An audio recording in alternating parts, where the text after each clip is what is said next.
तेल लगाती नहीं थी बुढ़िया माताएं कभी, अब चलाए तेल। जब से घी खत्म हो गया तेल शुरू हो गया। नहीं तो कहावत थी हरियाणा की, घी के तो दर्शन भले, खाया भला ना तेल, और मूर्ख से तो भला ना मेल। तो बड़ी ये कहावतें अद्भुत थी। घी के तो दर्शन भी हो जाए भैया, सुगंधी आवे, और तेल तो खाया भी भला नहीं। अब ऐसा हो गया, इतनी गंदी गंदी रासायनिक वो चल गए तेल मार्केट में। अब तो शुद्ध सरसों का तेल दिख जावे तो खुशी हो जावे, बोले ये तेल खाओ, इससे अच्छा कुछ है ही नहीं। ऐसा युग आ गया। दूध से नहाओ, दही से नहाओ, घी से नहाओ, अभिषेक है ये। सुंदरता, तन भी सुंदर हो जावे, मन भी सुंदर हो जावे।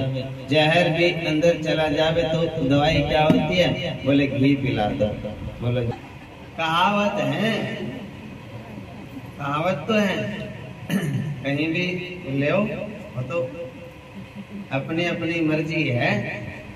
भगवान शिव के पंच कृत्य हैं, सृष्टि आदि कर्त्रे च नमः पंच मुखायते। भगवान के 5 काम हैं, 5 मुख हैं। ऐसे महादेव की हम वंदना करते हैं, बारंबार नमन प्रणाम करते हैं।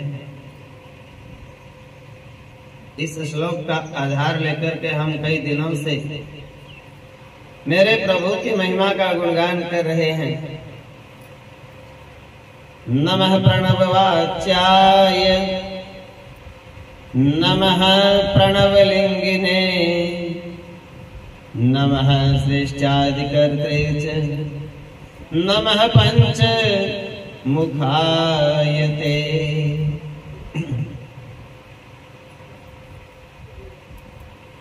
महादेव के 5 मुख हैं, उनके 5 मुख अलग अलग नाम से हैं जो हमने देखे। पहला वामदेव, दूसरा सद्योजात, तीसरा अघोर, चौथा तत्पुरुष, 5वां ईशान। ये 5 नाम हैं। तो अब जो ये सृष्टि आदि कर्त्रे च नमः, इसका माइक का मुख इधर कर दो थोड़ा, पंखा तो ठीक है। तो सुनो ध्यान से, ये सृष्टि आदि कर्त्रे च नमः। सृष्टि आदि जो 5 काम है महादेव के, हाथ वाले पंखे दे दो सबको, जिनको जिनको घर में लग रही है, और दे दो, और ले अंदर से। तो सृष्टि में इन 5 भगवान के कर्मों को भगवान के 5 महाभूतों से जोड़कर देखना है। सृष्टि भूतल में है, पृथ्वी से संबंध है, जल से संबंध है, स्थिति का संहार का संबंध अग्नि तत्व से है, तिरोभाव वायु तत्व में है, और अनुग्रह आकाश में है।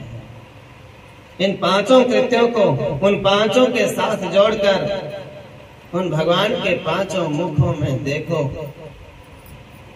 सृष्टि कहाँ है?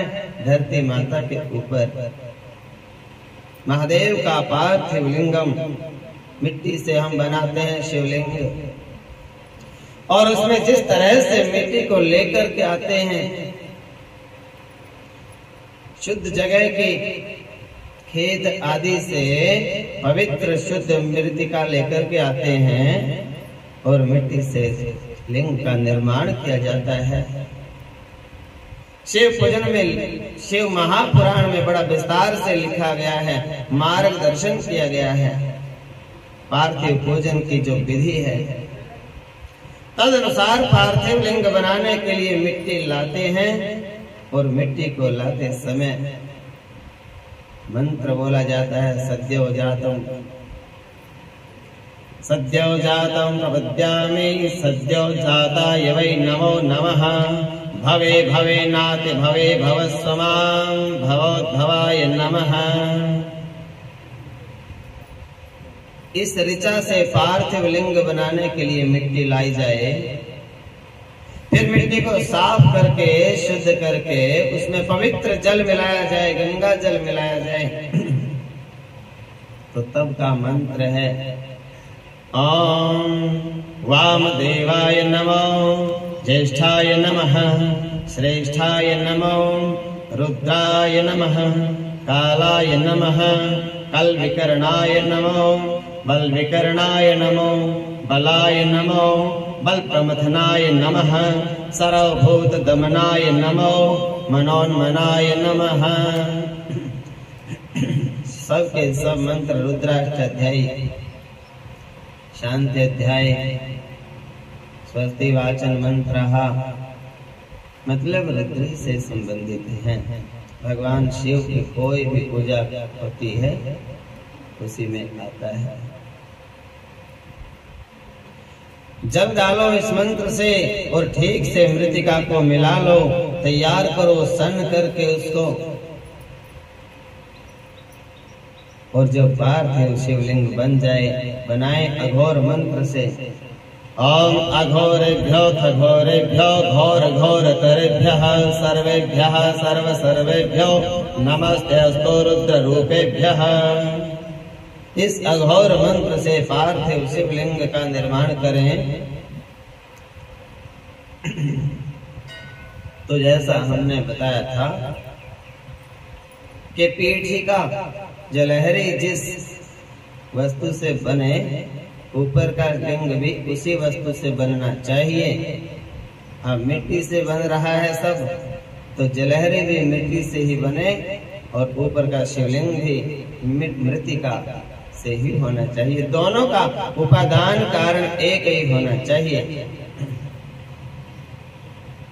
विधि पूर्वक जब बन जाए तो मेरे प्रभु को बुलाइए, हे भोले बाबा, हे नाथ, हे त्रिलोकेश्वर महादेव, आओ इसमें स्थान ग्रहण करो, विद्यमान विराजमान हो जाओ।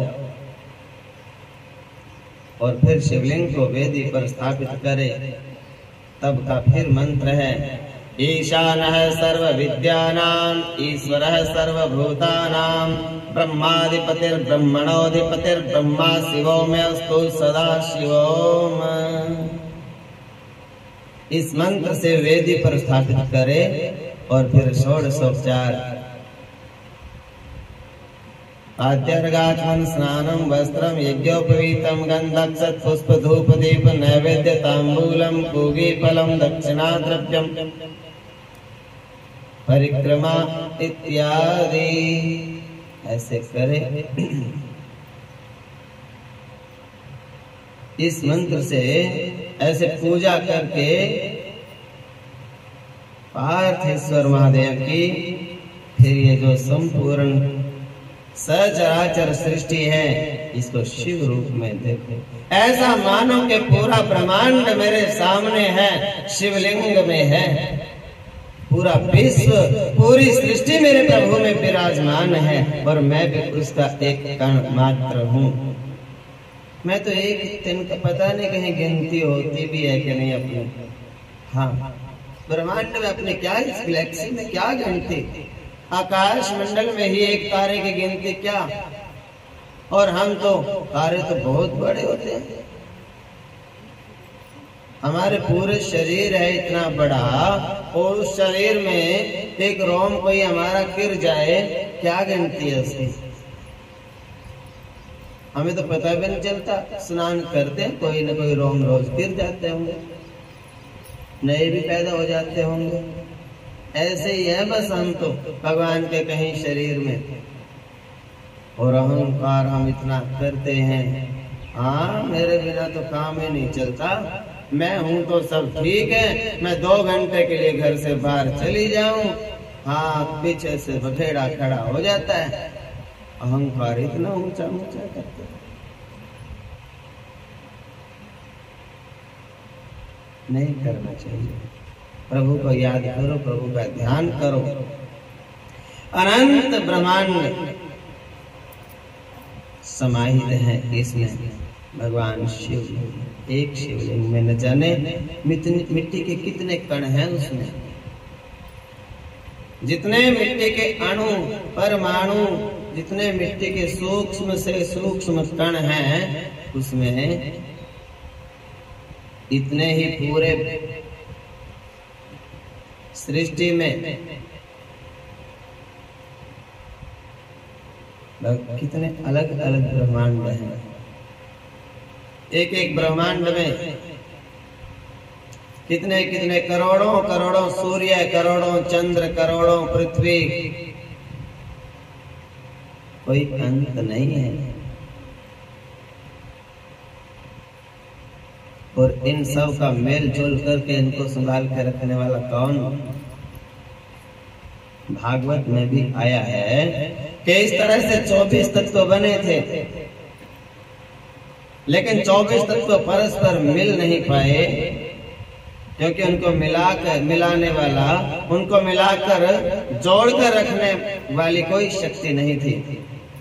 तो 25वें तत्व के रूप में मेरे प्रभु ने उन्होंने प्रवेश किया। आटे से रोटी बनती है, ये सत्य बात है, लेकिन न तो कच्चा आटा खाया जाता, ना कच्चा आटा बिना पानी में गूंथे तवे पे आप उसको डालो जल जाएगा। पानी में मिलाएंगे आटा बनेगा। उसकी पानी में कितनी ताकत है, उसके एक एक कण को दूसरे कण से जोड़ के रखता है वो जल देवता। सब कणी मर जाती हैं। पहले माताएं और गुरु लोग कहते थे आटे को बनाओ और बना के जल की भर के परात को पूरी और आधे घंटे तक ऐसे रख के छोड़ दो, फिर उसका पानी उतारो, फिर दोबारा से उसमें मुट्ठी दे के, अब उसमें कणी नहीं रहेगी, अब वो बिल्कुल मुलायम हो जाएगा। और जितना मुलायम कोमल और नरम आटा होगा उतनी नरम फुल्का आएगा। अब आटा ही ऐसे टूट रहा है, बीच में से उसमें से सूखा आटा निकल रहा है झर झर के, रोटी क्या बनेगी इसकी? आटे को बना के रख दो आधा घंटा ढक के, फिर दोबारा से उसको थोड़ा तैयार करके फिर उसको प्रेम से भगवान का प्रसाद बनाओ। वही कर सकता है जिसके मन में शांति है। भागम भाग वाला व्यक्ति नहीं कर सकता। मन में शांति होनी चाहिए, प्रेम होना चाहिए कि मैंने भोग बनाना और घर में सबको प्रेम से कराना भोजन, वही कर सकता है। भागम भाग वाला व्यक्ति तो चिड़चिड़ा हो जाएगा अगर उसको टोक दिया कि आटा बना के रख दे, तेरे यही काम है, इतनी देर में तुम्हें 3 काम करूं, काम कुछ है ही नहीं, खाने पीने के अलावा अब काम नहीं है। क्षमा करना, कोई सोचे हमारे को सुना रहे हैं। बोलो जय श्री कृष्ण। हाँ,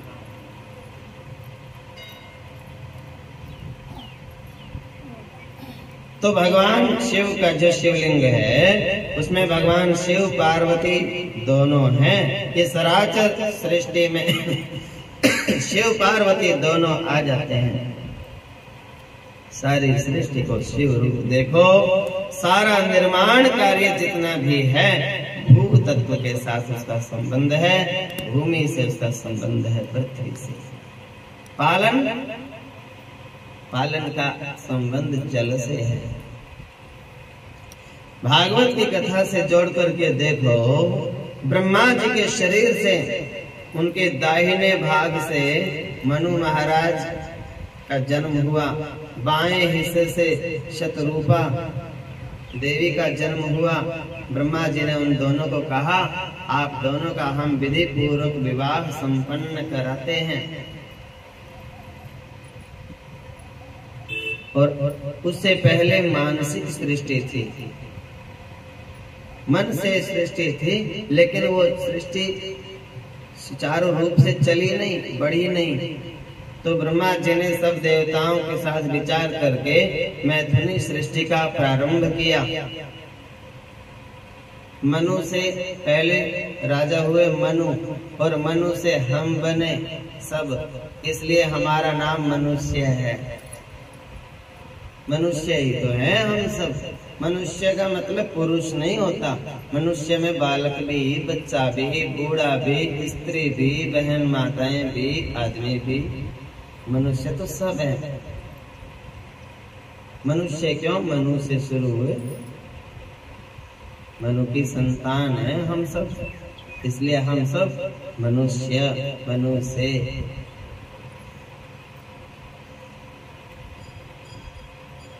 तो मनु, शत्रुपा,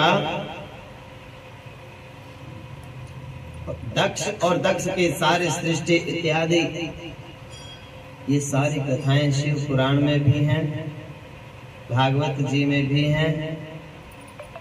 कई कथाएं रामचरितमानस जी की अन्य ग्रंथों में मिलती हैं, कई कथाएं अन्य ग्रंथों की आपस में मिलती जुलती हैं।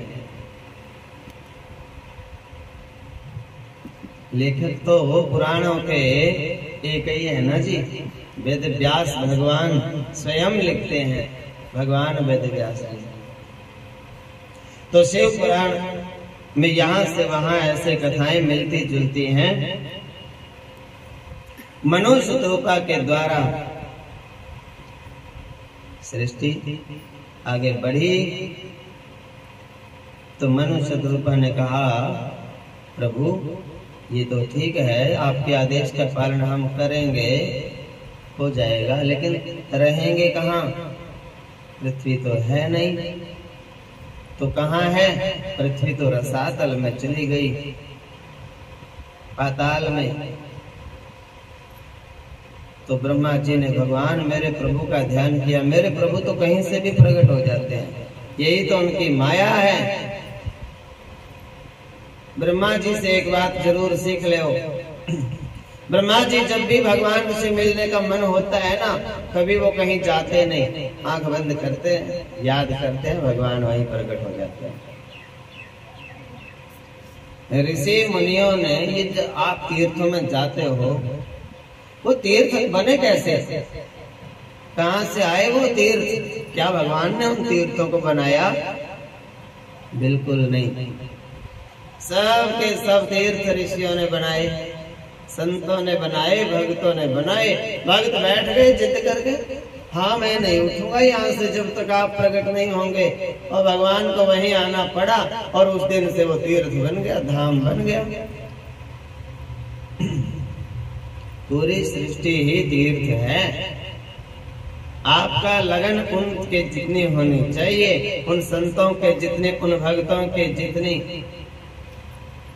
अपने अपने घर में बैठ जाओ, और प्रभु यहाँ आना पड़ेगा आपको, ऐसा विश्वास मन में जगाते चलो। और कृष्ण गोविंद गोपाल आएंगे, वो जरूर याद आएगी उनको कभी न कभी। और कृष्ण दर्शन तो देंगे कभी न कभी, ऐसा विश्वास मन में जमाते चलो। और कृष्ण गोविंद गोपाल गाते चलो, तीर्थ बन जाएगा वो।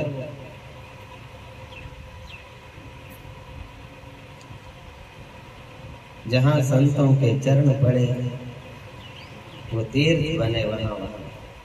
और हमारे एक शाखा है सनातन धर्म की, जैन संप्रदाय। हमारे भगवान नारायण के अवतार हुए प्रभु ऋषभदेव जी, ज्ञान योगी थे। और ऋषभदेव जी ने प्रारंभ किया जैन संप्रदाय। धर्म अलग नहीं है, वो सनातन धर्म की एक शाखा है, एक ब्रांच है। उसके पहले उसमें संतों को कहते हैं तीर्थंकर। उनके भी 24 संत हुए, हमारे 24 अवतार हुए भगवान जी के। अवतार तो केवल सत्य सनातन धर्म में ही होते हैं जी, अन्य तो संत या भक्त सब में हो सकते हैं, संप्रदायों में। अवतार तो सत्य सनातन धर्म मूल में ही होते हैं। आगे उसको व्याख्या करके बताने वाले संत आते रहते हैं अलग अलग तरीके से। हरि अनंत हरि कथा अनंता, कहीं सुनहि बहु विधि सब संता। अपने अपने तरीके से साधु संत लोग समझाते हैं दुनिया को, सब कोशिश करते हैं कि कोई समझ जाए। माता पिता क्या कोशिश नहीं करते बच्चों को समझाने के लिए। बेटा कहता है ये बात तो नहीं मानूंगा, माँ बाप कहते हैं ये नहीं मानोगे तो ये मान जाओ, ये भी मानूंगा नहीं, ये नहीं मानता तो ये मान लो।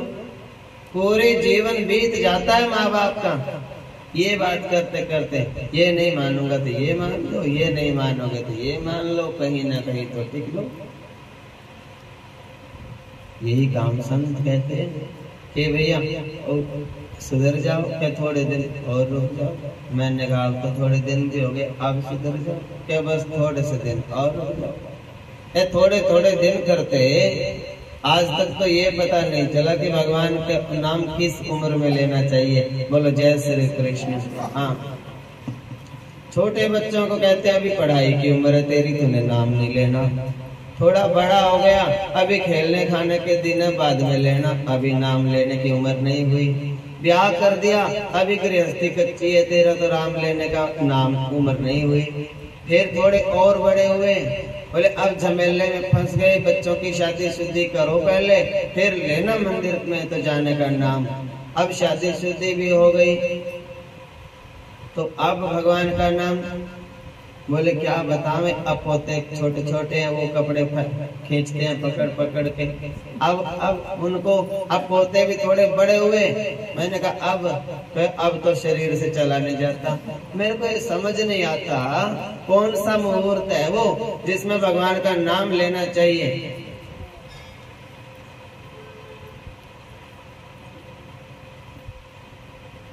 अब कई बालक तो बुजुर्गों से कह भी देते हैं, बुजुर्ग कहते हैं अभी उम्र नहीं हुई तुम्हारी राम का नाम लेने की, तो हंस के नीचे से बोल जाते हैं हमारी नहीं हुई, तेरी तो हो गई, तू ही ले ले। हाँ बताओ, आप भी लेते नहीं हो, तुम्हारी तो उम्र हो रखी है, फिर तुम तो ले लो, हमें तो रोक रहे हो।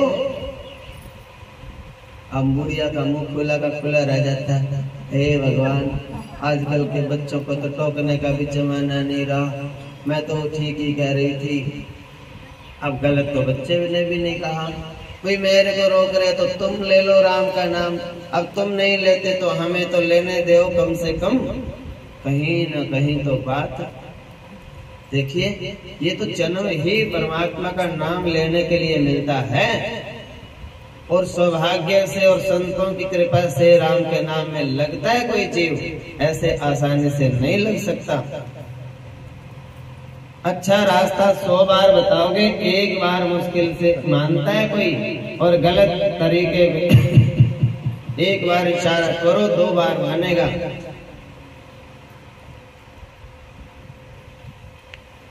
तो करना क्या है, बहुत लगन से, उम्र नहीं देखनी,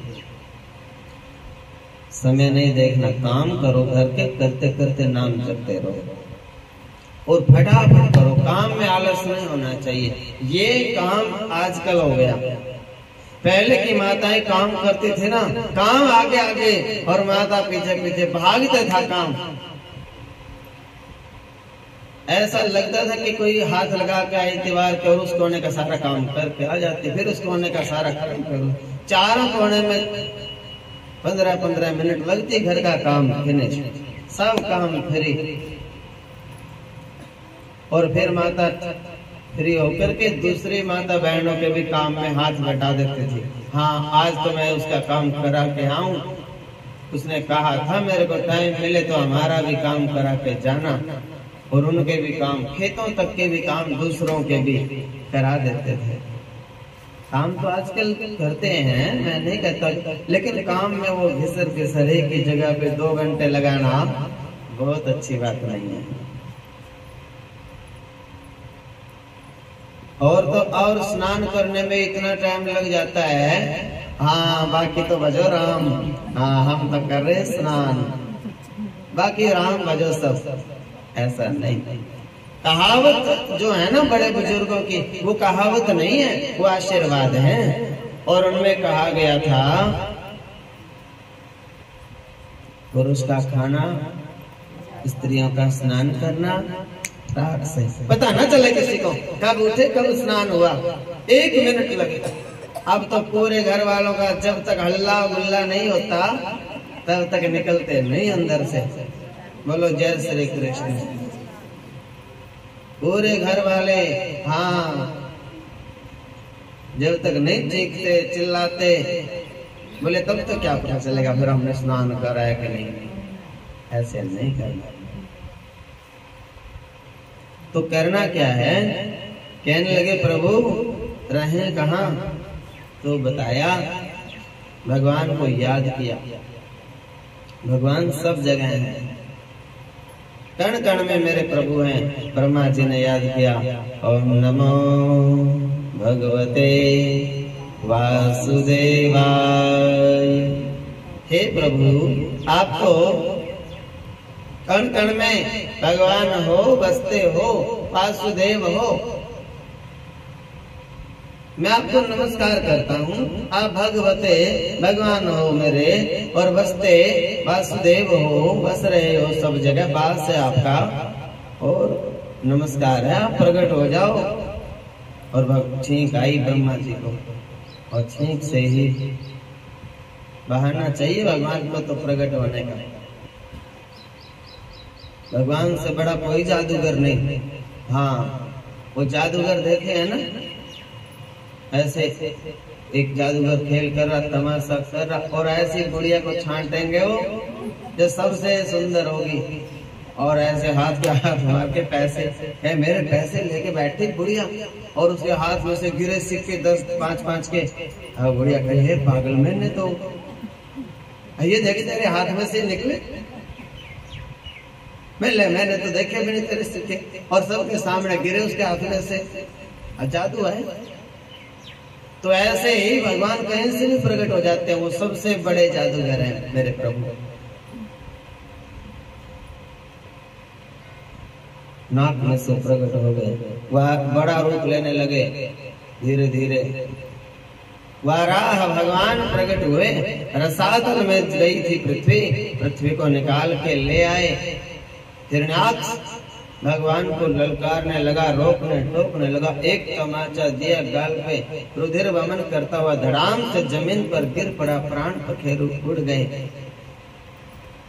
बोलिए बाराह भगवान की। कोई पूछ लेता है कि गुरुजी ये एक बात समझ में नहीं आई, आप कहते हो पृथ्वी जल में चली गई थी, हमें तो आज तक यही पता नहीं चला जल के ऊपर पृथ्वी है कि पृथ्वी के ऊपर जल है। हम तो सोचते हैं धरती के ऊपर जल है, और कोई कहता है जल के ऊपर धरती है, हमें तो पता चला नहीं। तो ये वेद व्यास जी की लेखनी की कमाल है।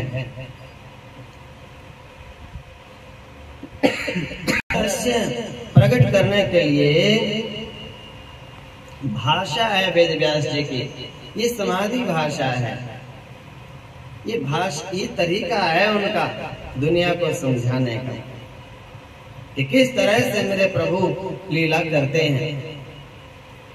तो उत्पत्ति सृष्टि भूतल में होती है, पृथ्वी पर होती है, स्थिति जल में, और पालन भी जल से होता है। जल ही जीवन है पृथ्वी पर, इसीलिए पृथ्वी पर जीवन पनपा है। चंद्रमा पर, मंगल ग्रह पर पानी है कि नहीं, था कि नहीं, हो सकता है कि नहीं, ऑक्सीजन थी कि नहीं, है कि नहीं, हो सकती है कि नहीं, कभी पेड़ पौधे थे कि नहीं, कभी मनुष्य थे कि नहीं, वहाँ रह सकते हैं कि नहीं, खोज चल रही है। बड़े लंबे समय से वैज्ञानिक लोग ये रिसर्च कर रहे हैं, खोज कर रहे हैं, लेकिन सृष्टि का वास्तविक जो संबंध है वो पृथ्वी से है। पालन का संबंध जल से और संहार का संबंध तेज से है, अग्नि से है। इसलिए संहार अग्नि रुद्र रूप है। भगवान शिव का जो रुद्र रूप है वो अग्नि देवता है। भूतल सृष्टि सृजन करने का कार्य ब्रह्मा जी को सौंपा गया। धरती माता क्या है? पूरी धरती एक कमल का फूल है और कमल के फूल की ड्यूटी ब्रह्मा की है इसकी। हाँ, ये कुरुक्षेत्र में ही है नाभ कमल मंदिर, और नाभ कमल मंदिर में विष्णु जी के नाभि से कमल का फूल प्रकट हुआ और उसी में ब्रह्मा, और वो सूक्ष्म रूप से दिखाया गया है, वास्तव में भू कमल है। धरती माता पूरा एक कमल है, इसी में ब्रह्मा जी सृष्टि की रचना करते हैं। पालन का काम भगवान विष्णु का स्थिति जल में है। ये नारायण है, नार कहते हैं जल को। ये काम भगवान नारायण का है। अयन मने घर, नार मने जल, जल में जो वास करे नारायण। जल में कैसे? ऐसे नहीं कि शेषनाग को बिछाया और उसके ऊपर लेटे हैं, ना ना, जल जो है ना, जल में जो शक्ति है वो नारायण है। पृथ्वी में जो सृजनात्मक शक्ति है वो ब्रह्मा है, और जल में जो प्यास बुझाने की, पोषण देने की जो ताकत है, कोई काम जल के बिना बनता नहीं। मनुष्य भी जल से बनता है, जल से ही जीवन जीता है पूरा जीवन, और मर जावे तो जल की आशा करता है, कोई जल देने वाला तो होए मेरे को। तो जल में ही नारायण का वास है। जब भी जल को देखो, उसके अंदर की जो शक्ति है, जो जीवों को जीवन देती है, उसको नारायण कहते हैं। पालन पोषण उसी से है।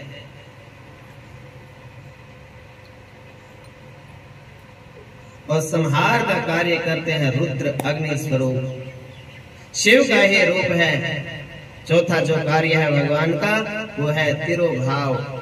महेश्वर के रूप में ये कार्य संपादन करते हैं, और तिरोभाव का संबंध है वायु से। अब तिरोभाव का आपको पता नहीं क्या होता है। तीन बातें तो चलो ठीक थी, सृष्टि था, पालन था, संहार था। तिरोभाव होता है हमारा अंदर का शरीर, मन, बुद्धि, चित्त, अहंकार और उनमें उलझा लिपटा जीव। धुंधकारी की कथा तो सबने सुनी, उसका संबंध वायु से था कि नहीं। अब वो कथा सुनने के लिए भागवत जी की बैठे तो हवा उड़ा कर ले जावे। फिर एक बांस था 7 कोरी का, अब उस बांस में वो बैठा धुंधकारी वायु रूप। तो उसने वो कथा सुनी 7 के 7 दिन, और एक दिन की ऐसे 7 की 7 वो ग्रंथियां चट चट करके खुल गया बांस, और देवताओं के जैसा दिव्य शरीर प्राप्त हुआ धुंधकारी जी को कथा सुनने के प्रभाव से। भगवान नारायण के दूत आए, जय और विजय। विमान में बैठा करके धुंधकारी को जब लेके जाते हैं, धुंधकारी अपने बड़े भैया को गौकर्ण जी को हृदय से प्रणाम करते हैं। धन्य हो गया मैं, धन्या भागवती वार्ता। प्रेत पीड़ा विनाशिनी। तो फिर चेतना जो वायु के रूप में थी, और उसके बाद है अनुग्रह। अनुग्रह मुक्ति, जिसके दाता स्वयं भगवान शिव हैं। काशी में मरने वालों को सबको मुक्ति प्रदान करते हैं। काशी को मुक्ति भूमि कहते हैं। मुक्ति जन्म मही जानी, ज्ञान खानी अघ हानि कर। रामचरितमानस कहती है, तुलसीदास बाबा कहते हैं, मुक्ति जन्म मही जानी, ज्ञान खानी अघ हानि कर। जहां बसे शंभु भवानी, सो काशी से ये कसन। जहां बसे शंभु और भवानी, ऐसी काशी को कौन नहीं रहेगा उस काशी में। मुक्ति जन्म मही जानी, मुक्ति की भूमि है वो, ऐसा जानो। और ज्ञान की खान है और पापों की हानि होती है, वहां पाप नष्ट हो जाते हैं।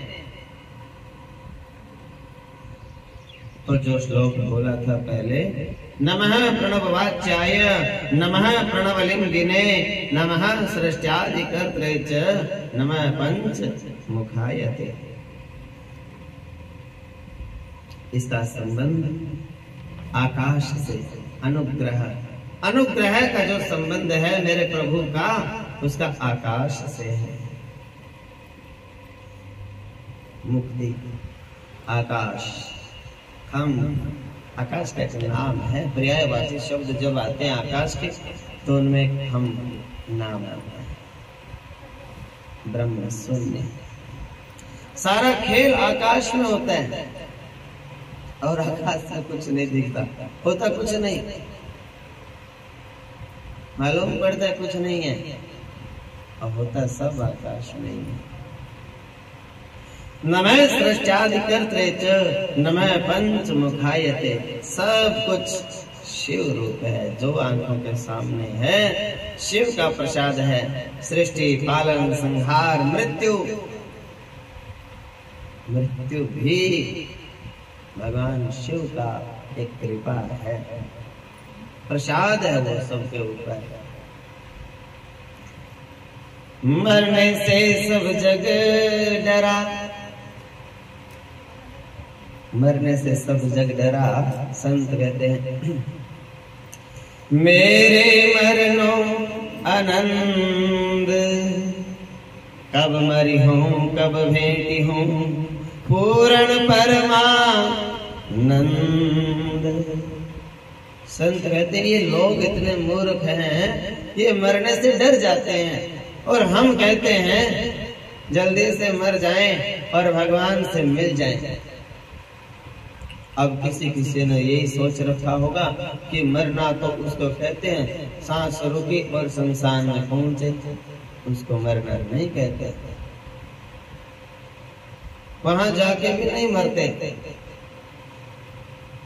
वहां जाके भी तुम्हारे लिए वही दोहा आता है, ना तो माया मरी ना मन मरा, मर मर गया शरीर, आशा कृष्णा तो नहीं मरी। कह गए संत कबीर, आशा कृष्णा नहीं मरी।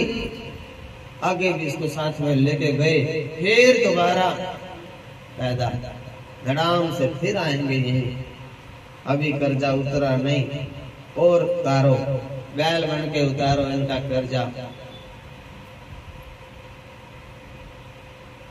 वो साथ में ले गए, आशा कृष्णा को यहाँ छोड़ के ही नहीं गए। मरना इसी का नाम है। जग की उम्मीद छोड़ दो और जियो आनंद से। आशा का ही नाम बंधन है। उम्मीद को छोड़ दें बस, शरीर को नहीं छोड़ना। आशा छोड़ दो और सेवा करो। ये सोचो ये शरीर सेवा करने के लिए है मेरा। संत सेवा ही तो करते हैं और प्रसन्न रहते हैं, उम्मीद नहीं करते। उम्मीद करेगा जो वो संत भी दुखी। कोई भी हो जिसके पास शरीर है, उम्मीद जो भी करेगा परेशान ही रहेगा। उम्मीद न करे, आशा न करे, सुखी। इसी का नाम फिर क्या है? अहंकार को ना छोड़ना ही। मैं को मारो, मन मारो, तन बस करो और साधो सकल शरीर।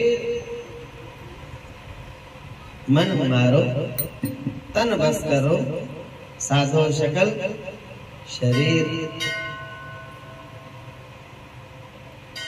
और पर उपकार जो करे ताको नाम फकीर। दूसरों का भला करो बस, आप फकीर हो। फिर करना क्या है कि जैसे भी स्थिति आ जाए एक ही मंत्र बोलो कि मुझे तो स्वीकार है प्रभु, स्वीकार है, स्वीकार है, मंजूर है मेरे को। कोई टेंशन ही नहीं। आपने जो दे दिया, दुख भी तेरा, सुख भी तेरा, दोनों ही तेरे हैं। मेरे को तो दोनों ही प्यारे हैं। स्वीकार है। यहाँ तो स्वीकार के सिवा कुछ नहीं। राधा ने और सीता ने क्या किया? क्यों उनके नाम अमर हैं? स्वीकार किया। अगर वो स्वीकार न करते तो कौन उनको भगवान कहता? जो भी समय आ गया बोले कोई बात नहीं, स्वीकार है, बीत जाएगा। धीरज रखो, हिम्मत रखो, हौसला रखो, मेहनत करो, काम करो और थोड़ी मुस्कान तो चेहरे पे जरूर रखो। बहुत उदास बैठ के टाइम नहीं कटता। ये समाज जीने तो किसी तरह देता नहीं, लेकिन जीना तो है तो हंस के ही जी लो। हाँ, उदास रह के क्यों जीना? तो मुस्कुरा के प्रभु का स्मरण करके और आनंद से जियो। महादेव से संबंधित सभी तंत्र हैं। तंत्र तो सुने हैं, मंत्र, तंत्र, जंतर, ऐसे नाम तो सब सुन रखे हैं ना। तो महादेव से ही संबंधित होते हैं सभी तंत्र। तंत्र मार्ग स्वीकार का मार्ग है, जिसको लोग गलत मानते हैं, खराब समझते हैं। तंत्र में उसको स्वीकार है। क्यों? तंत्र कहता है ना कुछ सही अच्छा है, ना कुछ खराब। ये सृष्टि से ऊपर उठ जाओ, भला बुरा देखना ही नहीं, उनसे ऊंची सोच बनाओ अपने। ऐसा है उसका स्वरूप। किसका? मेरे भोले बाबा का। वो सबसे ऊपर है, भले बुरे में उलझते नहीं। जिस शिव के साथ ऐसी बात हो, जिस शिव का इतना ऊंचा स्वरूप हो अपना, उस शिव का प्रसाद ग्रहण नहीं करना चाहिए। ये बात कैसे हजम होगी? ये बात नहीं चल सकती। सद पुराण में तो मुनियों के प्रश्न का उत्तर देते हैं। शिव पुराण में कहा है कि भगवान शिव का नैवेद्य नहीं खाना चाहिए। इस भावना को ही मन में से निकाल दो। शिव जी के नैवेद्य को, शिव के प्रसाद को तो देखने मात्र से सारे पाप नष्ट हो जाते हैं, और खाने से तो कई जन्मों के पुण्य भीतर चले जाते हैं। बड़ा भाग्यशाली को मिलता है शिव भगवान का प्रसाद। उसमें तो भगवान भोले बाबा की कृपा है, अनंत अनंत कृपा होती है। जिस प्रसाद पे नजर पड़ते सारे पाप नष्ट हो जाएं, खाने से तो कितने पुण्य बढ़ जाएंगे हमारे। भागवत में क्या देखो आया,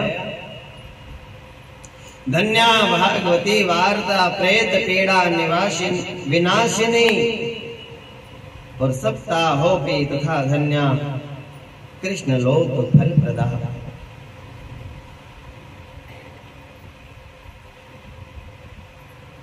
सब पीड़ाओं का नाश कर देते हैं भगवान की कृपा। जब पंडित जी पूजा कराते हैं शिव की और बाद में प्रसाद देते हैं, जोड़े को खड़ा करके और कहते हैं पल्ला करो और उसमें कहते हैं सुख शांति रस्तु, सिद्धि रस्तु, तुष्टि रस्तु, पुष्टि रस्तु, समृद्धि रस्तु, श्री रस्तु, कल्याण रस्तु, कल्याण होगा आपका। इतने आशीर्वाद देके उसने बेचारे ने इतने प्रार्थनाएं करके प्रसाद दिया, हम ग्रहण करते हैं, खाते हैं, कल्याण हो जाता है। और कोई कहे ये प्रसाद खाना नहीं था। सब बातें सुनने की नहीं है, बातें उसी की देखो विश्वास। पहले एक ही शब्द होता था गुरु। आप उपनिषदों को पढ़ेंगे ना, उनमें एक ही शब्द आता है गुरु। फिर कई लोग आए समाज में, उल्टी सुल्टी शिक्षाएं देने लगे, फैलाने लगे भ्रम। फिर कहने लगा भैया अब ये गुरु का खाली शब्द से काम नहीं चलेगा। बोले फिर अब इसके सामने लिखो सद्गुरु। हाँ गुरु तो हो, पर जो सच्ची बात समझावे उसी को गुरु समझो। उलझन में डाले, इधर उधर की बातों में फंसाए, आपका भला चाहे वही तो गुरु है। जो आपका भला चाहता नहीं, सोचता नहीं, कर सकता नहीं, भले की दृष्टि में नहीं, तो भली वाणी नहीं, भले उसके काम नहीं, उसको गुरु आपका भला क्या कर सकता है? जिसकी वाणी में, जिसकी दृष्टि में, जिसके काम में, जिसकी सोच में आपका भला छिपा हो, भले ही स्वभाव से तेज हो, कठोर स्वभाव हो, चलेगा, लेकिन हृदय से हित करने वाला, सही मार्ग बताने वाला हो, ऐसे होते हैं सद्गुरु, सच्चे गुरु। तो वैदिकों का मार्ग कर्तव्य अकर्तव्य का, कर्तव्य अकर्तव्य का विवेक तो होना चाहिए। ग्राह्य क्या है, अग्राह्य क्या है, अभक्ष्य क्या है, क्या पीना चाहिए, क्या खाना चाहिए, ये वैदिक परंपरा है, सनातन धर्म है। एकदम इन बातों को पकड़ के रखना चाहिए, बड़ी महत्वपूर्ण बातें हैं। लेकिन वेद जिन्हें भजते हैं वो तो मेरे भोले बाबा हैं। वेदों में जिन महादेव की महिमा का बखान किया गया वो भगवान शंकर हैं। उनसे संबंधित आगम हो या तंत्र मार्ग इत्यादि हो तो उसमें सब स्वीकार है। स्वयं शंकर भी, हम कल कथा में कह रहे थे कि जिस शमशान की हम बात करते हैं, अंतिम संस्कार पे जाते हैं और घर पे आते ही वस्त्र स्नान करते हैं, पवित्र शुद्ध वस्त्र पहनते हैं, और ये मेरे भोले बाबा ऐसे भोले भंडारी हैं, कुछ शमशान की भभूति को और शरीर में लपेट लेते हैं, भस्म को। हाँ आज भी ऐसे महाकाल में वो ताजी भस्म से ही श्रृंगार होता है। भस्म आरती होती है प्रातः काल में, सुबह सुबह 2:30-3 बजे।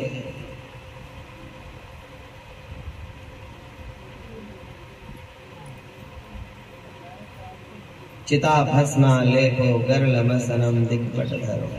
चिता की भस्म को अपने शरीर में लपेट लेते हैं। जाने क्या क्या। और सुनो, एक तंत्र शास्त्र होता है, वो उसको भगवान शिव से संबंधित है वो भी, और उसमें ऐसे होते हैं अघोरी संत होते हैं। हाँ वैसे तो डर लगता है, एक भय उत्पन्न होता है। अघोर शब्द का अर्थ देखो, और शिव के दोनों रूप हैं। शिव अघोर भी हैं, शिव घोर भी हैं, घोर तर भी हैं। घोर घोर तरेभ्यः अघोर तरेभ्यः अघोरेभ्यो घोरेभ्यो घोर घोर तरेभ्यः सर्वेभ्यः सर्व सर्वेभ्यो नमस्ते अस्तु रुद्र रूपेभ्यः। और ऐसा बताया, इस मंत्र से बड़ा दुनिया में कोई मंत्र नहीं। महेशा ना परो देवो महिम्नो ना परा स्तुतिः अघोरा ना परो मंत्रो नास्ति तत्वम गुरु परम। और गुरु से बड़ा कोई तत्व नहीं होता। तो शिव भयंकर भी हैं और शिव अभयंकर, भयों को दूर करने वाले भी हैं, परम शांत हैं। भगवान शिव का स्वरूप बड़ा विशिष्ट है और विचित्र भी है। तो इसलिए जब भगवान शिव दूल्हा बन करके गए पार्वती को ब्याहने, तो उस वक्त शिव जी के स्वरूप के चलते जो उनके गणों ने उनका रूप बनाया श्रृंगार करके, वो तो जैसे खुद हैं भूत प्रेत वैसा ही श्रृंगार करेंगे भगवान का भी।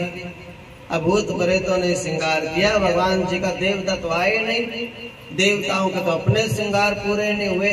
भगवान ने सोचा भैया इतने तो, हाँ कहावत होती है ना, बोले इतने इसकी तैयारी होगी, इतने तो मेला भी छोड़ ले भाई। उनके अपने श्रृंगार नहीं हो रहे थे। शिव के गण कहने लगे बाबा हम ही कर दे में।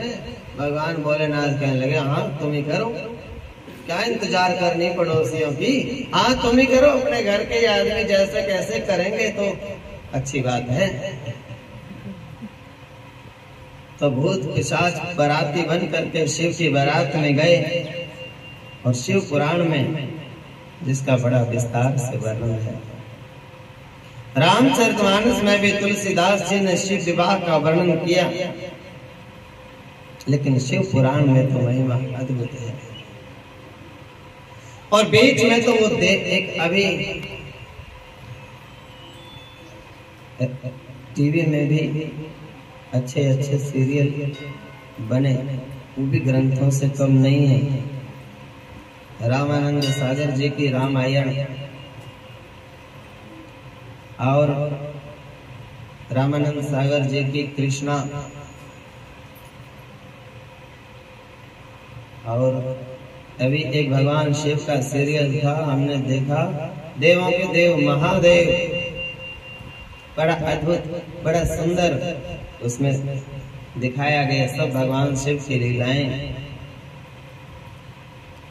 और महाभारत महाकाव्य वेद व्यास जी का और B.R. चोपड़ा जी ने अति सुंदर प्रस्तुति दी। और सुनो, बीच में तो कम देखा लोगों ने, पर लॉकडाउन में फिर से खूब देखा उनको, रामायण को और महाभारत जी को, कृष्ण लीला को लोगों ने फिर बड़ा पसंद किया। लॉकडाउन में खाली दिनों में घर पे थे लोग, और सेंट्रल गवर्नमेंट ने कह के चलवाए, और खूब लोगों ने पसंद किया। TRP बोलते हैं उसको, और उनकी सबसे ज्यादा थी। कुछ नहीं और लोगों ने देखा, और वहाँ डर भी था ना, हाँ मर भी जाएंगे तो राम के ही नाम देख लो कम से कम। किसी भी बहाने से मतलब लोगों ने लॉकडाउन में राम का नाम तो लिया है, तो मानना पड़ेगा।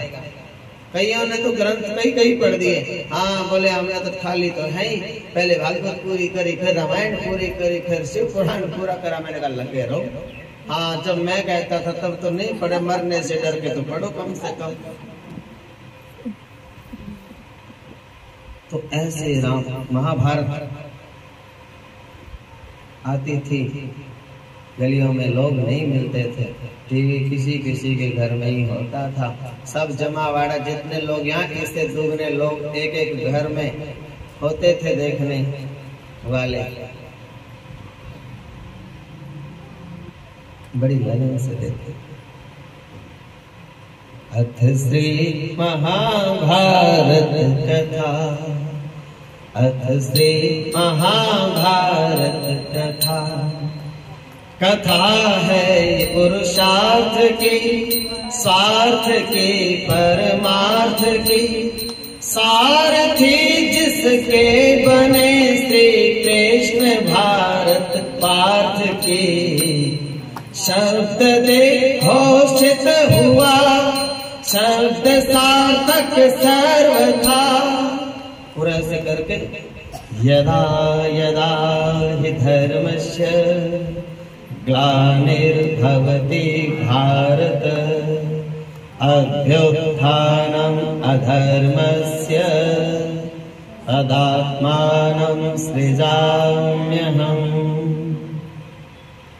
पूरा वातावरण ऐसा बन जाता था कि अभी के अभी भगवान कृष्ण और अर्जुन हमारे सामने प्रकट हो गए। ऐसे ऐसे प्रस्तुतियां देखने से मन कितना प्रसन्न हो जाता है, मन उसमें इतना लग जाता है। हम रामायण देखते थे ना, और हमारी बुढ़िया दादी साथ में बैठती और राम जी वन में जाने लगे और बुढ़िया माता तो रोवे और कुछ उसको ना तो रोटी खावे, ना पानी पीवे, ना दूध पीवे। और पूछा था, किसी ने कुछ कह दिया, बोले आधा घंटा तो बताया ही नहीं। और सब घर वाले परेशान, अब माँ रो क्यों रही हो? किसी ने कुछ बोला है क्या? कोई तकलीफ है क्या? कोई दुख दर्द हो रहा है क्या? और फिर जब उसको आधे घंटे बाद थोड़ा संभली, कहने लगी क्या करूं, देखा नहीं गया, राम वन में चला गया। मन के साफ लोग थे, इतने वो उसमें खो जाते हैं, डूब जाते हैं, वो उसमें सुरती लग जाती, समाधि लग जाती।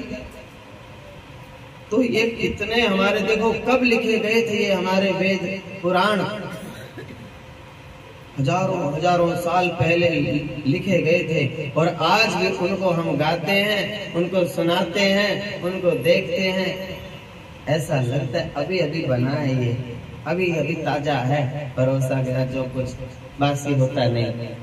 ये भगवान की कथाएं कभी बासी नहीं होती। 1000 बार, लाख बार आप इनको सुन ले, ये नित्य नूतन होती हैं। कितनी बार सुनो वही गुरुजी वही बात, लेकिन रोज ऐसा लगता है कि आज आनंद आ गया। बात वही, कथा वही। तो शंकर गए थे जब ससुराल में बड़ा हंगामा हुआ, और बड़ी सुंदर कथा ये शिव महापुराण की।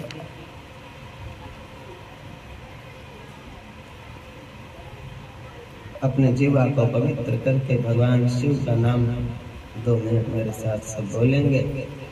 ओम नमः शिवाय, ओम नमः शिवाय, हर हर भोले। ओम नमः शिवाय, ओम नमः शिवाय, हर हर भोले।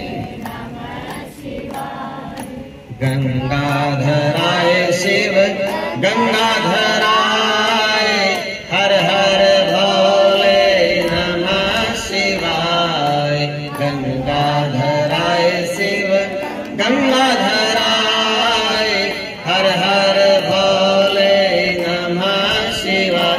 ओम नमः शिवाय, ओम नमः शिवाय, हर हर भोले नमः शिवाय। ओम नमः शिवाय, ओम नमः शिवाय, हर हर भोले नमः शिवाय। स्थानेश्वराय शिव स्थानेश्वराय,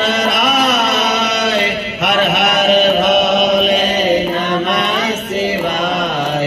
स्थानेश्वराय शिव स्थानेश्वराय, हर हर भोले नमः शिवाय। ओम नमः शिवाय, ओम नमः शिवाय, हर हर भोले नमः शिवाय। नमः शिवाय, ओम नमः शिवाय। हर हर भोले संगमेश्वराय शिव संगमेश्वराय, हर हर भोले नमः शिवाय। संगमेश्वराय शिव हर हर भोले नमः शिवाय, ओम नमः शिवाय, ओम नमः शिवाय। हर हर भोले नमः शिवाय, ओम नमः शिवाय, ओम नमः शिवाय। खटवांगेश्वराय खटवांगेश्वराय, हर हर भोले नमः शिवाय। खटवांगेश्वराय खटवांगेश्वराय, हर हर भोले नमः शिवाय, ओम नमः शिवाय, ओम नमः शिवाय। हर हर भोले नमः शिवाय, ओम नमः शिवाय, ओम हर हर भोले नमः शिवाय, ओम नमः शिवाय, ओम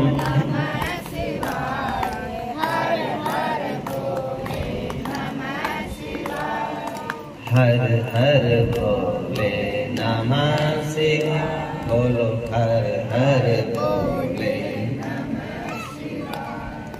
हर हर भोले नमः शिवाय। नमः पार्वती पतये, हर हर महादेव। तो मेरे प्रभु की कितनी अपार अनंत महिमा है। तुलसीदास जी ने कहा, जो घड़ी जाए सत्संग में और जीवन का फल सोई। जो घड़ी हमारी सत्संग में बीत जाए ना, बस जीवन तो उतना ही काम का समझो। बाकी तो पशुओं की तरह खाना पीना सोना भागना कमाना लगा ही रहता है। असली जीवन तो उतना ही है जितना सत्संग में, संतों के संग में, नाम जाप में, कीर्तन में, मंदिर में, कथा में बीत जाए, उतना तो है अपना उद्धार हो जाता है। भगवान शिव योगेश्वर है और योगी लोग अपने आप को उस परम सत्ता से युक्त करने के साधन में लगे रहते हैं। उस परम तत्व से ये तत्व जुड़ा रहे, कुछ ऐसी कृपा बनी रहे मेरे प्रभु की, कुछ ऐसी कथा सुनो जिससे ये उससे जुड़ा रहे, कुछ ऐसा कीर्तन करो जिससे ये आत्मा परमात्मा से जुड़ा रहे, उससे युक्त रहे। इसको कहते हैं योग। जो युक्त हो गया उसको योगी कहते हैं, योगी। और भगवान परम योगेश्वर है। भगवान भोले बाबा, बाला जोगी द्वार तुम्हारे आयो, बागंबर का ओढ़ दुशाला और शेष नाग लिपटायो। योगी है। शिव से संबंधित कई योग हैं, शिव योग आदि साधन की एक विधा है। पद्धति, पद्धति किसे कहते हैं? पद्धति। हमारे जिस रास्ते से कोई चला जाए ना, और फिर उसके पीछे पीछे दूसरा चला जाए और उसके पीछे पीछे तीसरा, अनेक लोग चले जाएं, वहां एक पगडंडी बन जाती है। पगडंडी बन जाती है, गोरी बोलते हैं हरियाणा में। हाँ बोलिए, गोरी है ना, सीधी वहीं जाएगी, किसी से रास्ता पूछने की जरूरत नहीं। पैरों से वो रास्ता बन जाता है, पगडंडी। और उसी का नाम पद्धति है, जिससे हमारे संतों ने भगवान को पाया, जिस रास्ते से जाके भक्तों ने भगवान को पाया, जिस रास्ते से जाके ऋषि मुनि गए, और उसी रास्ते से हम कहते हैं उसी रास्ते से तुम चलो। पगडंडी बना रखी है, वो मधुर भगवान तक पहुँचे, उसी रास्ते उनके पैरों में पैर रखते चले जाओ। जैसे मीरा ने भजन किया ऐसे आप करो, आप भी वहीं पहुंचोगे जहां मीरा जी पहुंची। पगडंडी बना दी, उसका पगडंडी का नाम पद्धति, पद्धति, पद्धति, तरीका। जैसे कोई काम ने दूसरे ने किया उसके वैसे देख के समझ के गुरुओं से पूछ के और ऐसे ऐसे कर लो, उनको भगवान मिले, आपको भी जरूर मिलेंगे।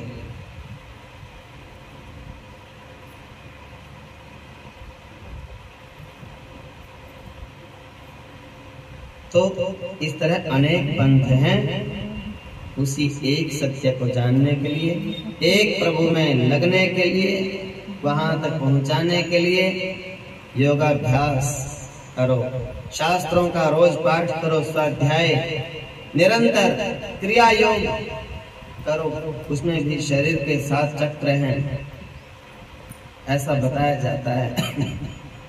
योग दर्शन में मूलाधार, फिर स्वाधिष्ठान, मणिपूरक, अनाहत, विशुद्धि, आज्ञा चक्र और सहस्रार, इन चक्रों का भेदन,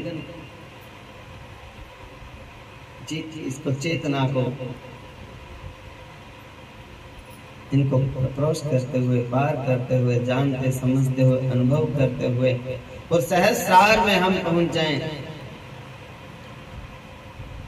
तो हम महिमा गा रहे हैं जो बताया था कल कि शिव जहां से आते हैं, प्रवेश करते हैं इस घर में। ये शिवालय है, शिव का घर है, मन मेरा मंदिर और शिव मेरी पूजा, और शिव से बड़ा नहीं कोई दूजा। बोलो सत्यम शिवम, बोलो तू सुंदरम, मन मेरे शिव के गुण गाए। अपने मन को समझाओ। पहले संतों ने बड़े भजन लिखे, हे मेरे मन ये छोड़ दो, विजय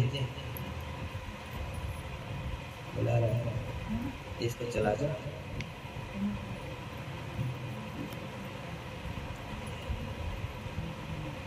तो वहीं से चेतना जहां से आए और वहीं से चला जाए, शिव रूप है। नहीं तो जीव भाव को प्राप्त अन्य द्वार से, अन्य मार्ग से, बिना तुम्हारे कंट्रोल के और स्वच्छंदता से प्राण चले जाएं। ये जो एकादश रुद्र कहे जाते हैं, 11 रुद्र, 12 सूर्य, सबके चित्र लगे हैं अंदर। फुर्सत हो तो देखना, नहीं तो आते तो रोज ही है। अब गुरु जी ने इतने इधर भी बैठा दिए, उधर भी बैठा दिए, कहाँ कहाँ देखे हम। हाँ, पहले तो ठीक है, चल भगवान एक ही थे, गद्दी थी, मत्था टेक लेते थे। अब तो आधे कोने में तो ध्यान जाता ही नहीं, आधे कोनों में जाता है। आगे ध्यान कर तो पीछे वाला रह जाता है, पीछे ध्यान कर तो आगे वाला छूट जाता है। तो अंदर 12 सूर्य दर्शाए गए हैं,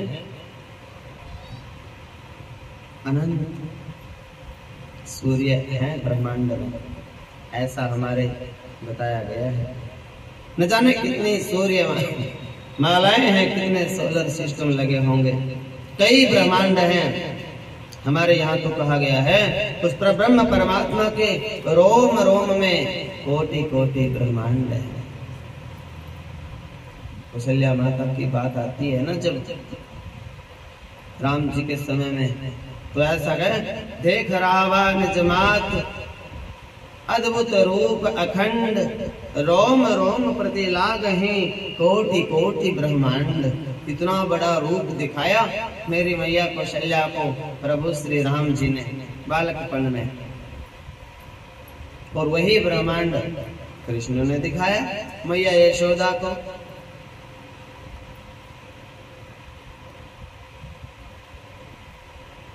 तो मुंह खोला, ब्रह्मांड देखे।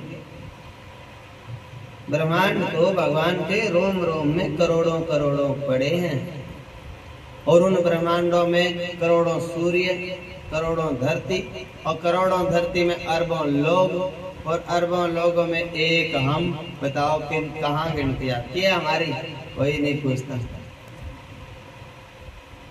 अरे 2.5 दिन तो सबसे आते नहीं है। बुढ़िया अम्मा कहती थी 2.5 दिन तो गधी के बच्चे में भी आते, टिक्के रह लो। हाँ रह लो, टिक्के धरती पे पाँव रख लो।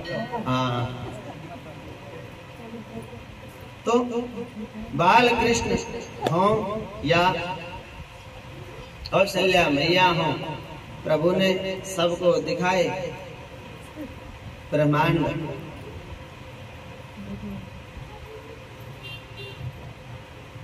तो 12 आदित्यों की बात कर रहा था मैं। अलग अलग नाम हैं, तद अनुसार उनके अलग अलग नामों को लेकर सूर्य को नमस्कार करते हैं सुबह उठते ही। ओम मित्राय नमः। सूर्य को नमस्कार खड़े होकर के रोज करना चाहिए, ऊपर को हाथ जोड़ के। कई लोगों में तो सूर्य नमस्कार का भी विरोध होता है। कहने लगे कि तुम नमस्कार करते हो तुम्हारे सूर्य को। हम कहते हैं सूर्य तो सबके हैं, तुम क्या करते हो? बोले हम तो नमस्कार नहीं करते। फिर क्या? सूर्य के सामने कुछ तो करते होंगे। बोले हाँ एक्सरसाइज तो करते हैं, 1 2 3 4 महीने का राम राम कर लो। करना ही है तुमने, हाथ पैर मारने हैं तो कम से कम साथ में राम राम, 1 राम राम 2 ही कर लो। जैसे माताएं कि नहाने के टाइम गोते लगाती हैं, कुछ ना कुछ तो कर लो। राम के नाम सुनो, मैंने उनको बताया राम का नाम लोगे तो ये बन जाएगा योग, और राम का नाम नहीं लोगे ना तो एक्सरसाइज ही है, फिर तो सारा दिन एक्सरसाइज ही करते फिरोगे। हाँ राम से तो वंचित ही रह जाओगे। तो मित्राय नमः, सूर्य नमस्कार। पूरे वर्ष में देखो हमारे ऋषियों ने कितनी अच्छी पद्धति बनाई, हमारे संतों ने। सूर्य हमें तो एक ही दिखता है, लेकिन एक ही सूर्य के अलग अलग महीने के अलग 12 महीने बनाए, 12 महीनों के अलग अलग नाम दिए। सूर्य के भी 12 नाम दिए गए अलग अलग। 2 महीनों को जोड़ दिया, एक ऋतु बना दी। ये गर्मी है, ये सर्दी है, ये वर्षा है, ये हेमंत है, ये शिशिर है, ये पतझड़ है। 2 ऋतुएं बनाई। फिर 3 ऋतुओं को जोड़ के एक अयन बनाया। ये कृष्णायन है, ये उत्तरायण है, ये दक्षिणायन है।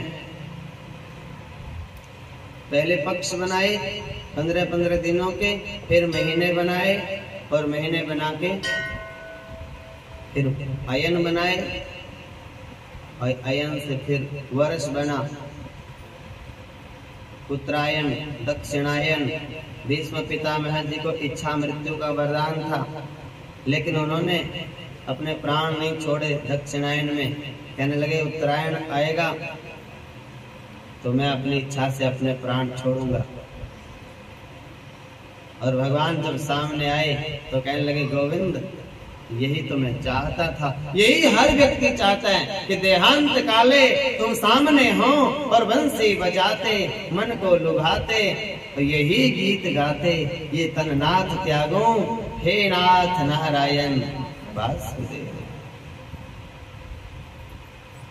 उस वक्त जल्दी आना नहीं श्याम भूल जाना, उस वक्त जल्दी आना नहीं श्याम भूल जाना, राधे को साथ लाना, राधे को साथ लाना।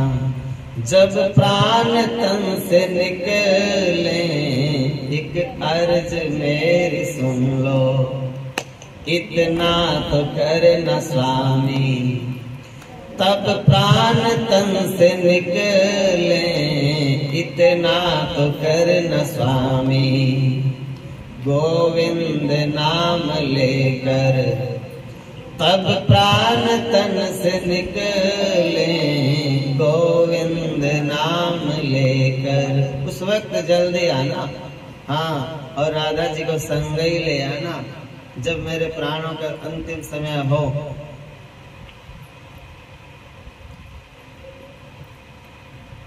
एक भक्त की है अर्जी, खुद गर्ज की है गर्जी कान्हा, एक भगत की है अर्जी। मैं तो खुद गर्ज हूँ, स्वार्थी हूँ, खुद गर्ज की है गर्ज रे कान्हा, खुद गर्ज की है गर्ज कन्हैया, खुद गर्ज की है गर्जी। आगे तुम्हारी मर्जी रे कान्हा, आगे तुम्हारी मर्जी। जब प्राण तन से निकले, इतना तो करना स्वामी। जब प्राण तन से निकले, गोविंद नाम लेकर। तब प्राण तन से निकले, गोविंद नाम। तो ऐसी प्रार्थना करनी चाहिए भगवान से, अनाप शनाप उल्टी सीधी चीजें नहीं मांगनी चाहिए। भाई ये प्रार्थना करो, इतना तो करो मेरे प्रभु, हे मेरे स्वामी।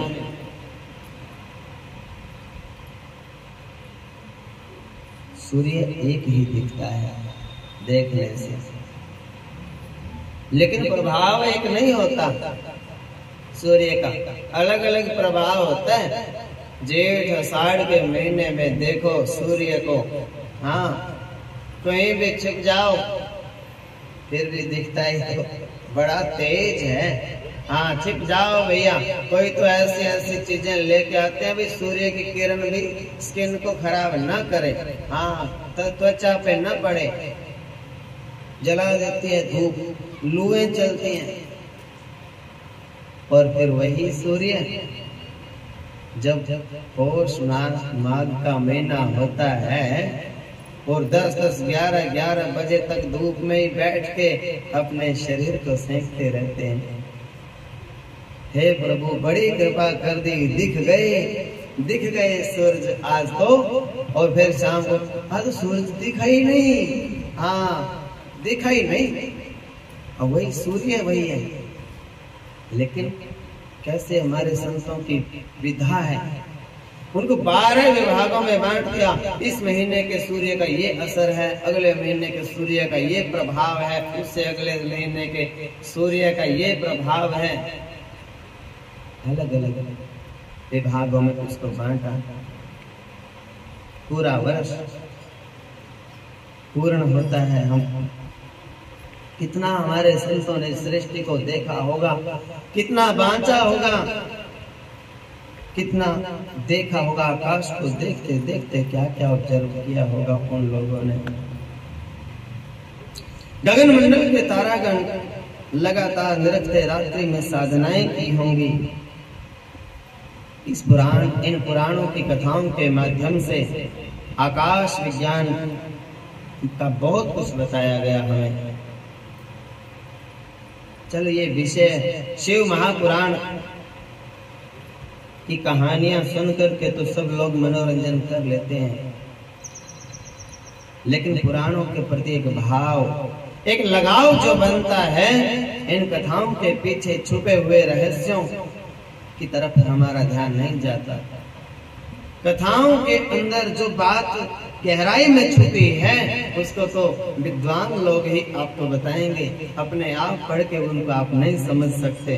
फिर तो वही है, एक राजा एक रानी, दोनों मर के खत्म कहानी। हाँ, वो तो फिर अपने आप पढ़ने में फिर आगे नहीं आती बात समझ में कुछ। तो ब्रह्मा कैसे कैसे रहस्य उनमें बताए गए। कई कहानियां तो ऐसी हैं उनको सुन करके हम कंफ्यूज हो जाते हैं, ऐसे क्यों किया इन देवताओं ने, ऐसी ऐसी लीलाएं, इंद्र ने ऐसा क्यों कर दिया, और उस ऋषि ने ऐसा क्यों किया, और रावण ने ऐसा क्यों किया। कहानियां तो आप पढ़ लेते हो, लेकिन वो क्यों आपके आज तक समझ में नहीं आया।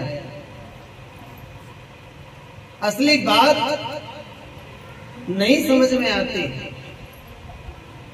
असली बात को तो समझने के लिए ये कहानी है ना जो ऊपर की, ये तो पैकिंग है। आप किसी को गिफ्ट देते हो, मान लो किसी को 101 रुपया देना है और सबके बीच में देना है, तो आप उसको ऐसे पैकिंग करोगे, उसमें लिफाफे में डाल के, सुंदर सा लिफाफा, ऊपर नाम लिख के, हाँ, और सबके सामने लो भैया, अब किसी को नहीं पता। और उससे भी और महंगी से महंगी चीज भी देनी हो, हीरे की अंगूठी देनी है किसी को, पैकिंग तो कितनी सुंदर होती है ना, पैकिंग बड़ी सुंदर। ये जो कथाएं हैं इनके रहस्य, इनके तत्व कुछ और हैं, कहानी नहीं है सिर्फ ये मन बहलाने की बातें नहीं है, ये गहराई की बातें, आपका उद्धार करने के लिए, एक एक बात आपको रहस्य से समझाने के लिए इन कथाओं में बहुत अच्छी सुंदर सुंदर पैकिंग करके आपको दी है हमारे ऋषियों ने, भगवान वेद व्यास जी ने, संतों ने। भाई ये ऐसी एक सुनेंगे ना, ये मन भी प्रसन्न हो जाएगा, मन भी बहल जाएगा, बच्चे बूढ़े सब प्रसन्न हो जाएंगे, और जो बुद्धिमान लोग हैं वो इसके सार को समझ लेंगे। सार अंश है जो इसका, जो इससे शिक्षा मिलेगी तो वो सब समझ जाते हैं। अनेक ऐसा बताया कि भगवान को तुम मानते हो, भगवान की नहीं मानते। कई बार ये गलती होती है।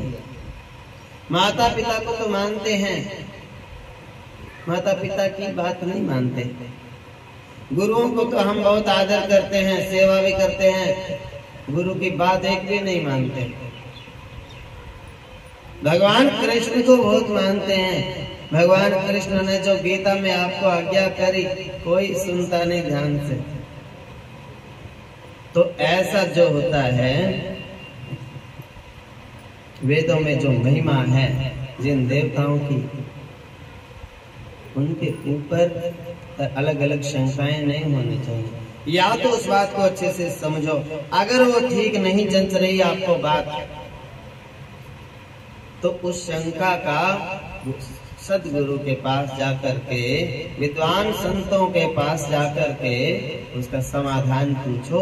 ये कथा ऐसे ऐसे है, मेरी बुद्धि में समझ आ नहीं रही, आप कुछ समझाओ, विस्तार से खोल के बताओ इस बात को। ये पैकिंग तो है, कई बार ऐसा होता है, हम पैकिंग करके दे देते हैं कोई चीज और सामने वाला कहता भैया खोल के दे, हाँ मेरे खोलनी नहीं आती, खोल नहीं आती, नहीं है ये चीज, खोल के दे।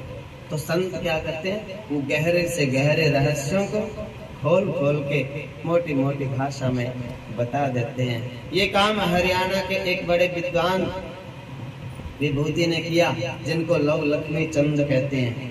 हाँ, भागवत जी की, रामायण जी की, वेदों की, पुराणों की सारी बातों को पंडित लक्ष्मी चंद जी ने खोल खोल के और हरियाणवी भाषा में गा गा के सुना दिया, और लोग उनको याद करते, और लोग कहते कैसे पता था लक्ष्मी चंद को 100 साल आगे की कह गया। अब पता तो ये भागवत पर कथाएं उन्होंने सुनी विद्वान ब्राह्मणों से, संतों से, ये सुन सुन के उनको ज्ञान हो गया, सरस्वती मैया की कृपा हो गई उनके ऊपर, ईश्वर का, सरस्वती माता का हाथ भी था, अवतार का रूप थे वो, और वो सब गा गा के मोटी भाषा में सब लोगों को समझा गए, और लोग उनको आज प्रणाम करते हैं। बोले भैया लक्ष्मी तो लक्ष्मी था, दूसरा उसके जैसा कोई ना हुआ, ना हो सकता। उसी तरह से ये जो हमारे पुराण हैं, वेद हैं, उपनिषद हैं, इनको जरूर पढ़ना चाहिए। आजकल के लोग पढ़ते नहीं, पढ़ते हैं तो कोई बात ना समझ में आवे उसको गलत अर्थ निकाल के उस ग्रंथ की निंदा कर देते हैं, कोई ग्रंथ को लिखने वालों की निंदा कर देते हैं, और कोई कोई तो ऐसा ही कह देता ये ग्रंथ हमने तो लगे पंडितों ने बनाए होंगे। ना, कोई नहीं बनाया पंडितों ने। पंडित कुछ भी बनाते नहीं। पंडित कहते हैं विद्वान को, जाति को नहीं। ये तो ऋषि लोगों के, भगवान के लिखे गए हैं। भगवान वेद व्यास जी के लेखनी से सब वेद पुराण का लिखित रूप मिला। वैज्ञानिक थे वो ऋषि, ज्ञानी थे वो, अवतारी थे वो, उन्होंने लिखा। ये कोई सामान्य लोगों के द्वारा रचित पुस्तकें नहीं है, ये तो ग्रंथ हैं, वेद पुराण हैं, उपनिषद हैं। तो शास्त्रों में वर्णन आता है 5 प्राण, 5 उप प्राण और 11वां मन। क्या है? 11 रुद्र। 11 रुद्र का तो यहाँ तो मंदिर है कुंडरी में, बड़ा प्राचीन 11 रुद्री मंदिर है ना। जरूर कभी न कभी जाना चाहिए, दर्शन करना चाहिए। ऐसा नहीं सोचना चाहिए कि हम तो अपने मंदिर में जाते हैं, बस हम नहीं किसी में भी जाते हैं। आगे ये बात तो वृंदावन वाले, मथुरा वाले लोग नहीं सोचते कि हमने तो अपने गांव में ही जाना है। वो सबको बताते हैं, गोकुल गए, वृंदावन जाओ, बरसाना जाओ, नंदगांव जाओ, गोवर्धन जाओ, सब जगह आपको भेजेंगे। और हमारे लोग इतने मूर्ख, वो अपने अहंकार में खुद ही मर जाते हैं। वो कहेंगे ना पड़ोसियों के नहीं जाना, यूपी चले जाना, राजस्थान चले जाना, पर पड़ोस वाले गांव में नहीं जाना। हाँ, ऐसी शिक्षाएं नहीं देनी चाहिए। अच्छी बात कहीं से भी मिले, अच्छा ज्ञान दर्शन कहीं पे भी हो, उत्तम विद्या ले लीजिए, यद्यपि नीच पे होए। पढ़ो अपावन ठोर में कंचन तजे न कोई। अपवित्र जगह पे सोना पड़ा है, उसको भी कोई छोड़ता नहीं। इस तरह से अच्छी शिक्षा कहीं से भी आपको मिल रही है, ग्रहण कर ले। अच्छी बात, अच्छी शिक्षा, अच्छा दर्शन, श्री विग्रह भगवान के तो 11 रुद्र हैं। उसी तरह से हमारे शरीर में 5 प्राण हैं, 5 उप प्राण हैं और 11वां मन है। मंत्र आता है रुद्राष्टाध्यायी में, 10 प्राचीर 10 दक्षिणा 10 प्रतीचीर 10 दीचीर 10 स्वाहा तेभ्यो नमोस्तुते नो वंदते नो मृडयन्ते नो जन्मो। तो ऐसे मंत्र आते हैं। मन के माध्यम से जाते हैं, मन रूपी सवार अलग अलग घोड़े पर निकलता है। कभी आंख, ये घोड़े हैं 10 इंद्रियां। देखना इंद्रियों के ना घोड़े भगे, ध्यान रखना इंद्रियों के ना घोड़े भगे, इनमें हरदम ही संयम के कोड़े लगे। अपने रथ को सुंदर मार्ग पे लगाते चलो और कृष्ण गोविंद गोपाल। ये इंद्रियों के घोड़े हैं, मन इनका सारथी है और आत्मा इसमें बैठा है, रथ का मालिक है। अगर आत्मा बुद्धि लगाम है तो क्या करना है? बुद्धि को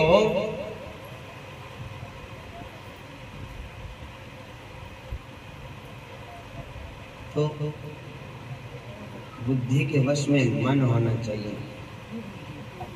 बुद्धि के वश में होना चाहिए मन, मन के वश में बुद्धि नहीं होनी चाहिए। मन के वश में बुद्धि हुई तो मन पता नहीं कहां लेके डुबो देगा। ये घोड़ों का कोई भरोसा नहीं, अपनी मर्जी से चल पड़ेंगे ये। मन कहेगा चलो जहाँ तुम्हारा मन करे, आंखें कहेंगी मेरे को तो सुंदर रूप देखना है, जीभ कहेगी मेरे को तो चना जोर गरम खाना है, और कान कहेंगे मेरे को तो गीत सुनना है। हाँ? और अलग अलग इंद्रियां हैं, सब अलग अलग काम कराएंगे। अब बुद्धि है, विवेक है आपके पास, तो आप मन को कहेंगे इधर नहीं जाना, इधर चलो, सुमार्ग सुंदर रास्ते पर चलो, गंदे रास्ते पर नहीं जाना। तो ये आंख है, ये भी एक घोड़ा है। उपनिषद के अनुसार भी निकल पड़ते हैं, प्राण मन को साथ लेकर इंद्रियां रूपी अश्व पर आरूढ़, और किसी और चले भाई, बोले रूप की ओर। आंख कहाँ जाती है? सुंदर रूप दिख जाए। और ऐसी गलती नादान उम्र में व्यक्ति को कर सकता है। अकल का पता नहीं, अकल तो दिल की ना होए, चमड़ी सफेद होनी चाहिए। बोलो जय श्री कृष्ण। हाँ, दादी कह रही है बेटा रिश्ता ले लो, और पिता कह रहा है रिश्ता ले लो, और माँ कह रही है रिश्ता ले लो। माँ तो खैर दोनों तरफ होती है। बोलो जय श्री कृष्ण। हाँ, माँ के तो मन में ये बात होती है ना। हाँ, माँ खुद चाहे कि सुंदर ना होए, हाँ बहुत सुंदर होने चाहिए। बहुत सुंदर तो गुण होते हैं। गुण देखो, लक्ष्मी है, अगर काम करने वाली है, मान आदर करने वाली है, सम्मान सत्कार, अच्छे खानदान की बेटी है, ज्यादा चमड़ी के चक्कर में नहीं पड़ना चाहिए। चमड़ी तो प्योर ही काली, एक दिन ढल ही जाना है। ये सदा एक जैसा नहीं रहता। गुण होना चाहिए, संस्कार विचार अच्छे होने चाहिए, संगत अच्छी होनी चाहिए। और अगर किसी के ना हो ऐसा संजोग, तो फिर एक काम कर लो, अपने सास ससुर की, अपने जिस परिवार में शादी हो गई ना, थोड़ी उनकी भी मान लेनी चाहिए। जब पीछे पीछे वालों का ही नहीं माननी चाहिए सारा दिन। जिस घर में हम आ गए, रहना वहां, जीना वहां, मरना वहां, त्योहार त्योहार, रीति रिवाज, खान पान, सब वहां के सीखो। अब सास कहती है प्रणाम करो भगवान को, और बहू कहती है 2 मिनट रुको, मम्मी को पूछ के आती हूँ अंदर जाके, करना है कि नहीं प्रणाम। ऐसा नहीं होना चाहिए। अब तो वही मम्मी है, वही माँ है, वही गुरु है, वही भगवान है। अब जिसके घर में तो आई है, उनकी भी एक आधी बात तो मान लो, और सद्बुद्धि हो तो 100 की 100 उन्हीं की मानो। पीछे मन नहीं रखना चाहिए। जब तुम्हारा गोद भी बदल जाता है, तुम्हारा सब कुछ बदल जाता है, तो विचार क्यों नहीं बदले? और पीछे वालों की भी टेंशन कुछ कम करो। बात बात में राड़ बढ़ाते रहोगे, पीछे वालों की टेंशन तो और भी बढ़ गई। हमने तो सोचा था हम फ्री हो जाएंगे कन्यादान करके, ये तो कन्या क्या, ये तो रोज का ही चक्कर हो गया। तो जिस घर में हम चले जाते हैं, उस घर के वचन होता है फेरे देते समय। जब पति पहले कन्या वचन मांगती है साथ, फिर वर के वचन होते हैं, और वर उन वचनों में कहता है आदौ धर्म धरा कुटुंब सुखदा, मिष्टा प्रिया भाषिणी, क्रोध आलस्य निवारिका सुख करी, आज्ञानुगावर्तिनी, शास्त्रानंद प्रवृत्त शासन परा, धर्मानुभव सादरम, एते सौम्य गुणा वसंति सततम, वामे ही सात्वम भव। हमारे कुल का सबसे पहली बात क्या होती है? पीछे तुम किसी भी देवता को मानते हो, किसी भी पुच्छा वाले के चक्कर में पड़े हो, हमारे घर में आके हमारे घर के हिसाब से चलना पड़ेगा। ये बात स्वीकार हो तो मैं शादी कर सकता हूँ, नहीं तो अभी बता दो। किसी के चक्कर में नहीं पड़ना। जहां हम कहेंगे, जहां हम रहेंगे, जहां मेरी माता जी के आदेश होगा, वही देवी देवता, हमारे कुल के पितर, हमारे कुल की कुल देवी, हमारे मंदिर की पूजा पाठ, बाबा रंगपुरी, जो भी आस पड़ोस की चीज है, उन्हीं को मानना पड़ेगा। ये बात स्वीकार हो तो हमारे घर में स्वागत है आपका। वहां मांग लेता हूँ, मीठा और प्यारा बोले तो भाई अंग आओ। क्रोध और आलस्य को बिल्कुल न करे, क्रोध और आलस्य को त्याग के आवे अपने ही घर में, तो हमारे घर में आओ, स्वागत है। मेरे माता पिता की आज्ञा का पालन करे तो मेरे घर में आपका स्वागत है। शास्त्रों का, हिंदू सनातन धर्म के शास्त्रों के अनुसार चाल चलन हो तेरे, खान पान पहरावा हमारे भारतीय संस्कृति के अनुसार रखे तो मेरे घर में आओ, आपका स्वागत है। धर्म का आचरण करे, धर्म विरुद्ध कोई भी काम न करे तो हमारे घर में आपका स्वागत है। यदि ये सारे गुण हो तो मैं आपको पत्नी के रूप में स्वीकार कर सकता हूँ। और वो वहां पे वचन अग्नि के सामने, पंचायत के सामने, ब्राह्मणों के सामने, माँ बाप के सामने हाँ जी करती है, मानती एक नहीं। बोलो जय श्री कृष्ण। ऐसा नहीं होना चाहिए। बड़े बुजुर्गों की माताओं, कोई ऐसी माँ बाप नहीं, कोई ऐसा सास ससुर नहीं जो अपने पुत्र को, अपने पुत्र वधू को गलत शिक्षा देवे, कोई भी नहीं। लेकिन फिर भी उनकी बातें ना सुहाएं तो कथा में जरूर आए। उनकी ना सुने तो कम से कम हम किसी न किसी तरीके से तो समझावें। बोलो जय श्री कृष्ण। ये तो कथा का मतलब है। अब आजकल तो सिस्टम यही चलता है घरों में कि भैया बच्चा मानता नहीं माँ बाप की, तो माँ बाप कहते कोई बात नहीं, मानता नहीं ना, मैम को बताएंगे। हाँ, अब मैम को बताएंगे, नहीं मानता, शरारत करता है, अब तेरी कॉपी पे कंप्लेंट लिखेंगे, ये किसी की बात नहीं सुनता। तो अब आपको भी यही कहना पड़ता है, हे गुरुजी अब क्या करें, हमारे तो काबू की बात नहीं, आप ही समझाना। हाँ बोलो जय श्री कृष्ण। अब गुरु पे आती है बात फिर बाद में, अब मैम भी वही है, टीचर भी वही है, यहाँ पर जो समस्या ना सुलझे तो फिर गुरु के अर्पण। तो क्या है, ये आंख कहती है रूप देखना है मैंने तो सुंदर सा, कान कहते हैं शब्द सुनना है, गीत सुनना है। हाँ, गीत सुनाओ फिरती वाली, गीत कोई भी हो, कोई भी गीत है, मतलब तो रस इंद्रियां, जीवा, जीव कहती है मेरे को तो टेस्ट चाहिए, ये खाना नहीं मैंने घर का बना हुआ। तो ऐसे ऐसे 10 इंद्रियां, 10 घोड़े हैं, एक इधर भागता है, दूसरा इधर भागता है, तीसरा इधर भागता है, चौथा इधर भागता है, और 11वां मन, मन के द्वारा और इंद्रियों के माध्यम से उत्क्रमण होता है, ये निकलता है इस शरीर से। अंतिम समय में अब आप किस किस तरफ जाओगे, आंख का कहना मानोगे कि कान का कहना मानोगे? मन विचलित हो जाता है, विकल हो जाता है, भगवान को कहाँ याद करेगा? 10 लोगों ने तो उसको खींच रखा मन को, लेकिन जाते हैं तो लौट भी आते हैं,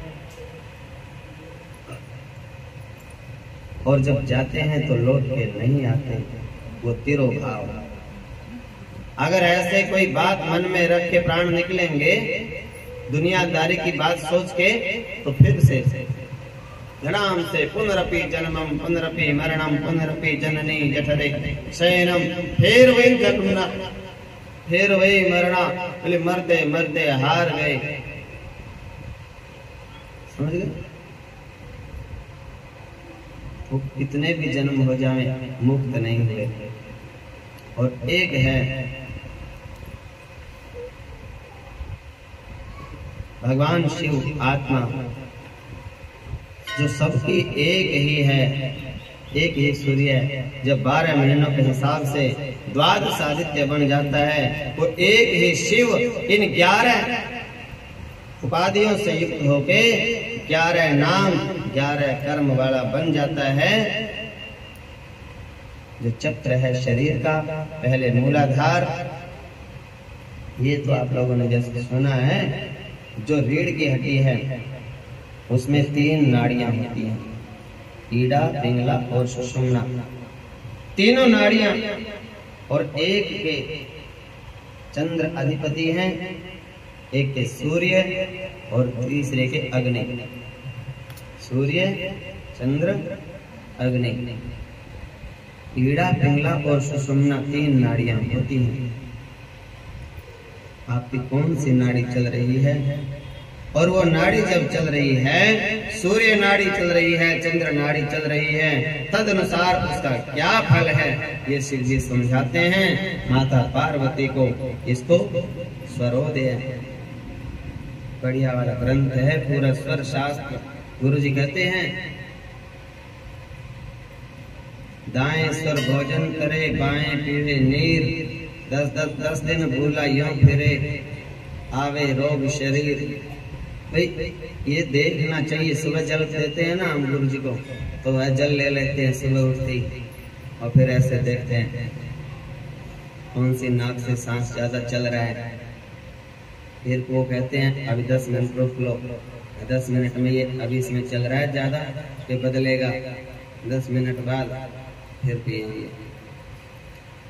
ये बड़े ज्ञान की बातें हैं। अब सुनते नहीं, पढ़ते नहीं, पूछते नहीं, ढूंढते नहीं, तो बिना सुने समझे ज्ञान आता नहीं। बहुत सुंदर कथा है, कल आगे सुनाएंगे। बोलो वृंदावन बिहारी लाल की जय जय। नमामि शमीशान निर्वाण रूपम विभुं व्यापकं ब्रह्म वेद स्वरूपं निजं निर्गुणं निर्विकल्पं निरीहं चिदाकाशमाकाशवासं भजेऽहं निराकार ओंकार। जेरा ज्ञान गोते